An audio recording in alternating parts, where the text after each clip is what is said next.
সঠিক পদ্ধতিৰে বনাই যদি কঁঠালৰ ৰেচিপি সকলোৱে জানে মাংসৰ দৰে লাগে। এতিয়া মই কঁঠাল এয়া 3টা দেখিলেই নহয় টুকুৰা টুকুৰ কৰি অলপ বইল কৰি ল'ম। বইল কৰি লোৱাৰ লগে লগে গুচাবলৈও তেনেই সহজ, লগতে আঠা নালাগে। এয়া বাহিৰতে মানে কেৰাহী এখনতে পানী দি পেলাই জোখমতে পাতি দিছোঁ। আদা আৰু নহৰু জলকীয়া এইখিনি এতিয়া মিক্সিত দি ল'ম। বাকী এইফালে পিঁয়াজ ৰেডি কৰিছোঁ। পিঁয়াজখিনি এবাৰ ধুব লাগিব, তাৰপিছতে কাটিব লাগিব। ইতিমধ্যে কঁঠালখিনি বইল কৰি হৈ গ'ল। এতিয়া মই বাকলিখিনি গুচাব লাগিব। যিহেতু বইল কৰি লোৱাৰ পাছত গুচাবলৈ তেনেই সহজ। এয়া চাওকচোন ধুনীয়াকৈ কাটিও ল'লোঁ। গুচাই আছোঁ আৰু মানে তেনেই সহজ গুচাবলৈ, আঠা নালাগে। অকণমান বেছিয়ে সিজি গ'ল, একো নাই বাৰু, বেছি সিজি গ'লে ভালহে। এতিয়া কেইটামান বিলাহী আৰু লগতে পিঁয়াজ একেলগতে মিক্সিত মানে পিচি ল'ম। বিলাহী আৰু পিঁয়াজ যদি মিক্সিত পিচি লয় সঁচাকৈ কৈছোঁ খাবলৈ মানে জোলকণ ইমানেই ধুনীয়া হয় নহয়, আপোনালোকে চাই থাকক। এয়া বিলাহী পিঁয়াজ আটাইখিনি একেলগে যোগ কৰি এতিয়া পিচিম। ইয়াতে বিলাহী সোমাই আছে দেই, অকণমান দেখুৱাই দিছোঁ আপোনালোকক। কিছুমানে ভাবিব আকৌ বুলিব এনেই ক'লে নেকি, নাই এনেই নাই কোৱা। তলত মানে বিলাহীখিনি দি ল'লোঁ। আমাৰ আগফালে যিজন কাৰিকৰ থাকে তেওঁকো লগাই দিছোঁ, অকণমান বোলো সহায় কৰি দিয়ক। প্ৰথমে এতিয়া কঁঠালখিনি মাত্ৰ তেল দি সুন্দৰকৈ ভাজি ল'ম। কেৱল মাত্ৰ তেল দিছোঁ, ইয়াতে অকণমান ৰং গুড়া দিছোঁ। এয়া মই বিলাহী আৰু পিঁয়াজখিনি পিচি আছোঁ। আদা নহৰু জলকীয়াটো আগতেই পিচিলোৱেই। এয়া চাওকচোন কি ধুনীয়াকৈ পিচা হৈ গ'ল।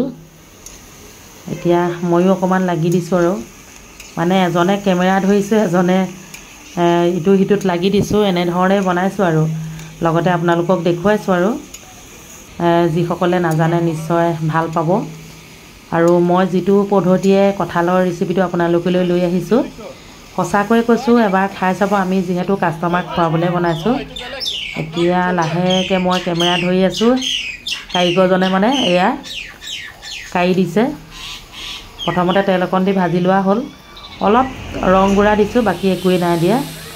এতিয়া তেলতে পিঁয়াজ পিচাখিনিও দি দিলোঁ, আদা নহৰু জলকীয়া পিচিছিলোঁ সেয়াও দিম।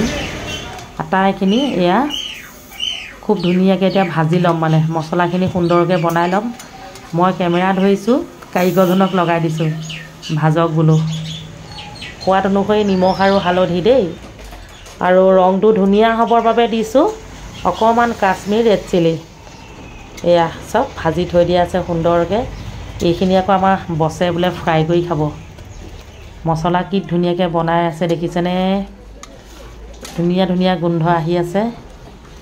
বহুতে সুধি আছে, যিহেতু মাছ মাংস এৰিলোৱেই, সেইবাবে নিৰামিষকে ধুনীয়া ধুনীয়াকৈ বনাই বোলো খাম। লগতে কেমেৰাত আবদ্ধ কৰি আপোনালোককো দেখুৱাইছোঁ।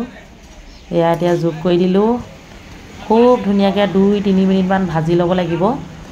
কঁঠালখিনি ইতিমধ্যে বইল হৈ আছে, তথাপিতো অকণমান সুন্দৰকৈ ভাজি ল'ব লাগিব। তাৰপাছতে আৰু এটা বস্তু যোগ কৰিবলৈ আছে, চাই থাকক। মই কেমেৰা ধৰি আছোঁ, এইফালে মানে কাৰিকৰজনে মই একেলগে বনাই আছোঁ। তেখেতে মানে পৰঠা বনায়, চাহ আৰু পৰঠা বনায়, লগতে মোকো অকণমান লাগি দিছে। এয়া গৰম পানী যোগ কৰিলোঁ। এতিয়া 10 মিনিট উতলিবলৈ দিম। যিহেতু সিজিয়ে আছে, বহুতকৈ সিজিব নালাগেই। আজি মানে কঁঠালখিনি বেছিকৈ বইল হৈ গ'ল, কমকৈ হাফ বইল হ'ব লাগে, কিন্তু বেছি অলপ বইল হৈ গ'ল, বাৰু একো নাই। এতিয়া এইটো যিটো যে জোলকণ দেখিছে, খাবলৈ এনেকুৱা ধুনীয়া হ'ব নহয়। এয়া চব হৈ গ'ল খাব পৰা। ধুনীয়াকৈ সিজিলে, কেনেকুৱা লাগিলে জনাব। যিহেতু দুপৰীয়া বুলি ভাবোঁতে এতিয়া 3টাই বাজিলে। এতিয়া দুপৰীয়া হৈ থকা নাই, আবেলি হ'ল আৰু। যিহেতু মই অকণমান ফাষ্টিঙত আছোঁ, সেইবাবে দিনত মানে ভাতটো ৰাতিপুৱা একোৱেই নাখাওঁ, একেবাৰে আবেলি খাওঁ। এতিয়া ভাত ধুনীয়াকৈ উলিয়াই ল'লোঁ। সৰু আলুগুটি ভাজি, এয়া হালধি চাটনিটো থাকিবই কমন। এয়া হৈছে নৰসিংহ চাটনি, কঁঠাল 2 বাটি, ছোৱালী মই খাবলৈ লৈছোঁ। লগতে কেনেকুৱা লাগিলে জনাব। আকৌ লগ পাম সকলোকে।